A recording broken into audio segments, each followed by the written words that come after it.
to start paying these kids to come every morning, I think. I tell you, they welcome are back great. to They Live are at 9. with the youth group of the Church of Jesus Christ of Latter-day Saints. And local author Keith Blanchard's new book examines the question, if you had a chance to talk to God for hours on end, what would you say? What would you talk about? The book is called The Divine Principle, and in it, Keith offers ideas on how to awaken God in your life. Welcome to Live at 9. Good morning. Keith, just last week, my 8-year-old daughter asked me, said, Daddy, does God ever talk to you? Which I was astounded to have an 8-year-old ask me that question, but apparently God's been talking to you. There's the answer. That's how it happens for me. I would have questions and ideas that I would truly seek answers for. And I've trained myself over many years to expand my awareness and recognize God in every facet of life, in people, in events, in things that move in the world. And I would get these answers the same way as you saw this unfold for yourself.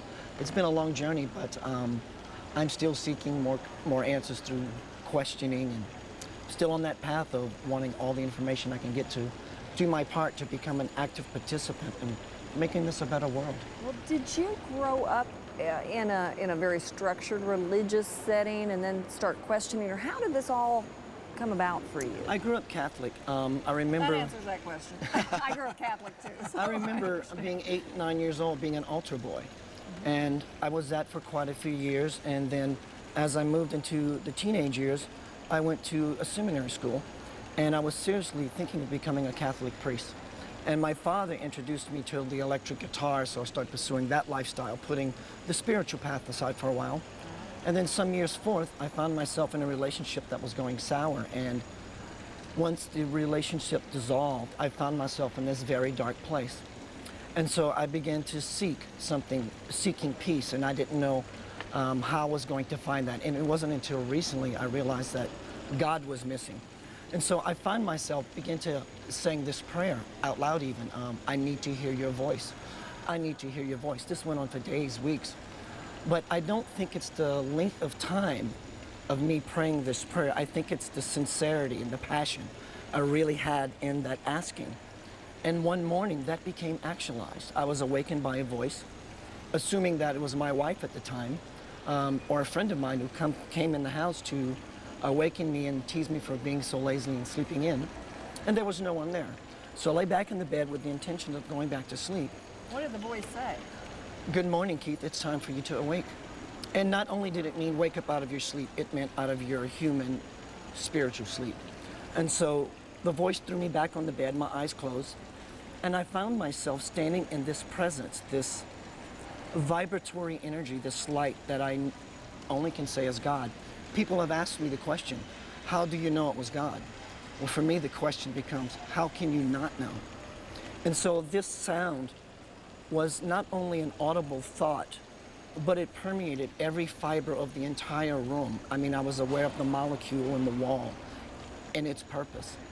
And so the voice instructs me to sit on the sofa and record this information that would begin to pour out of my mouth. And so out came volumes of the most far-out stuff I've ever heard. And I resisted the process for quite a few years. But once I started to allow myself to pursue this path, my life truly became a repetitious miracle that day, that week, that month, that year. How do I hear God? How would I know what he's saying? How do I do it? Love. Okay. How does love feel? Non-judgment. The peace that is moving in our bodies.